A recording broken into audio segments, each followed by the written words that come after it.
Hi friends, good morning. ఇది నిన్న evening blog. ఏంటంటే గోబీ ఫ్రై అయితే ట్రై చేశాను. దానికోసం క్యాబేజ్ తీసుకొని చిన్నగా చేసుకొని హాట్ వాటర్లో సాల్ట్ వేసి కొంచెం బాయిల్ చేసుకున్నాను. తర్వాత పక్కన తీసి పెట్టుకొని ఇందులో అయితే కార్న్ఫ్లవర్, మైదా, ఉప్పు, కారం, తర్వాత సరిపోయే కొంచెం ఫుడ్ కలర్ యాడ్ చేసి కలుపుకొని కొద్దిగా వాటర్ వేసి తర్వాత క్యాబేజీని కూడా వేసి బాగా కలుపుకున్నాను మిక్స్ అయ్యే వరకు.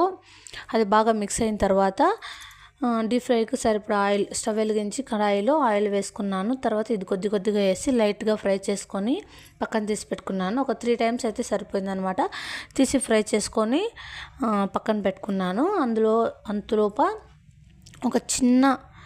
ఒక హాఫ్ టమాటా ఒక పీస్ అయితే సరిపోతుంది. అంత చిన్నగా కట్ చేసుకొని ఒక 2 పెద్ద సైజు చిన్నగా కట్ చేసుకున్నాను. తర్వాత అల్లం కొద్దిగా, పచ్చిమిరపకాయ, కరివేపాకు, కొత్తిమీర కట్ చేసుకొని పెట్టుకున్నాను.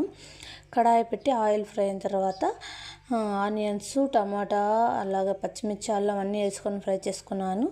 కొద్దిగా కార్న్ఫ్లవర్లో కొంచెం వాటర్ వేసుకొని కలుపుకొని దాన్ని వేసుకొని కొంచెం మగ్గిన తర్వాత ఉప్పు, కారం, ఫుడ్ కలర్ కొంచెం యాడ్ చేసి తర్వాత మనము ఫ్రై చేసి పెట్టుకున్నటువంటి గోబీని కూడా వేసుకొని మొత్తం అయితే కలుపుకున్నాను.